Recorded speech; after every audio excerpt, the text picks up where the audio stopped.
Let's circle back to the provisional fare hike request from our jeepney drivers. We have Autodap President Boy Vargas joining us this morning to talk more about that. Welcome to Morning Matters.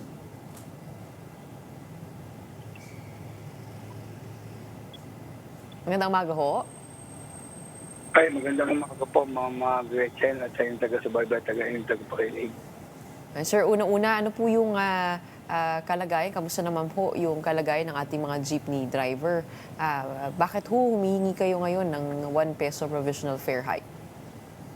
Actually po, kaya po kami, yun po ay matagal na po naming petisyon, Ma'am Gretchen. Actually, nakipag-usap po kami doon sa LTFRB na kailangan lang po dumaan kami sa proseso na nag-file po kami kahapon na i-admit po yung provisional increase na hinihingi po namin na piso.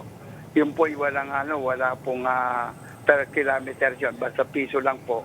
Nationwide po yung hiningi namin para pandagdag po doon sa mga na walang pagtaas po sa amin. Kasi ang itinaas po ng diesel nung 450. Ngayon magbababa po ng piso or 150 pero hindi pa po sapat yun.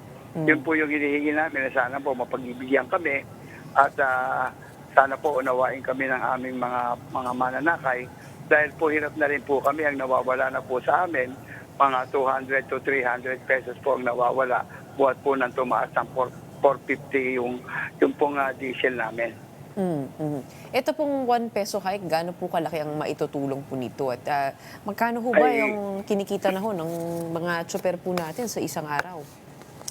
Ngayon po siguro ang kinikita na lang po namin 300 to 500. 18 hours po yun. Kung madadagdagan po kami ng piso na provisionary increase, ay medyo kahit pa paano po napagsakay ka ng mga 200 na pasahero, 200 pesos din po yun. Kaya nga po, pero ito po, kaya po namin ginawang provisionary increase, Ma'am Gretchen. At kung sakali po na pagiging stable at bababa na po, yung diesel, automatic po na ibababa rin po namin yung pamasahe. Na gagawin din uli po namin 13. Yun po yung plano, kaya nga provisionary increase po, hindi po permanente. Dahil po madali po namin ibabayan, kami na po mismo ang magbababa para po dun sa ating mga mananakay. Ayaw po natin pahirapan ang ating mananakay. Pansamantala lang po itong hinihingi namin, Ma'am Gretchen. Oo. Yun nga ho, no? Yun nga lang ho, may bali-balita nga po, kayo na rin ho nagsabi na pababa naman yung presyo nitong diesel. Kung sakasakali, how long do you see this provisional fare to last? Siguro po, Ma'am Gretchen, kung ibababa po nila ng 450, wala pong usapin, hindi na po kami hihingi. Pero ang tingin sa akin, sa amin paningin po, itong mga oil companies, pag tumaas po, sobra-sobra silang pagtaas. Pero pag bumaba po, ay napakababa po naman ay binababa nila. At imagine po, nakukuha po nila yan pag makukuha po nila ng mababa, may buffer stock po sila. Pagkatapos, pag biglang tumaas, tataas po nila ng mataas. Para naman po nilang niloloko na lang yung sambayanan yung ginagawa nila Sinasabi nila yung mga gera.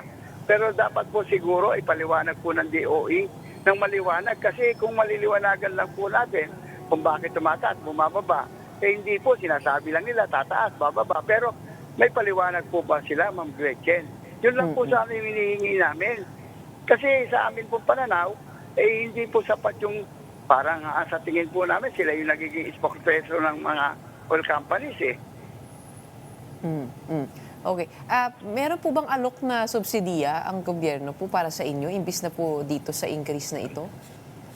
Actually, sinasabi po ni Secretary na sana po magkakaroon kami ng fuel subsidy. Pero kailangan pong 80 per barrel po yung sinasabi. Kaya wala pa pong 80 per barrel. Kaya hindi pa po maibigay yung fuel subsidy namin. Yun po, sana nga po, humarap din ang pamamaraan ng gobyerno para matulungan po kami. Kami naman po ay handa tumulong sa ahensya ng gobyerno kung ano po naman sabihin nila. Handa po kami sumunod. Kami ngayon po, doon sa inihingi namin, depende pa rin po sa LTFRB yan, kung ibibigay nila at depende po rin sa ating kagalang-galang na sekretary. Sana lang po nakikiusap kami na tignan nyo naman po ang kalagayan ang hanay po ng transportasyon, Ma'am Gretchen. Sana mapagbigyan kami, pero pagka naman po sinasabi ko, ulitin ko, pag bumaba po ito ng stable na, talaga ibababa po rin namin to. Hindi po kami pahirap sa aming mga mananakay dahil diyan po kami kumikita, diyan po kami nabubuhay. Kailan po natin aasahan po ang desisyon nito?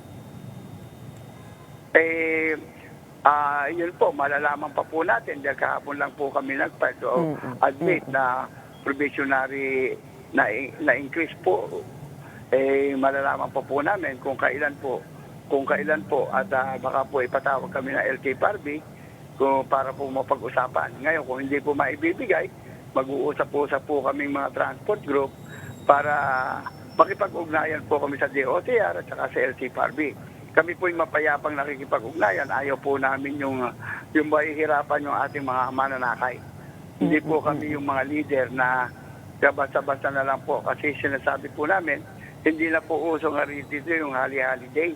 Ang dapat po ngayon, yung ugnayan na lang ng transport at ng ahensya ng pamahalaan.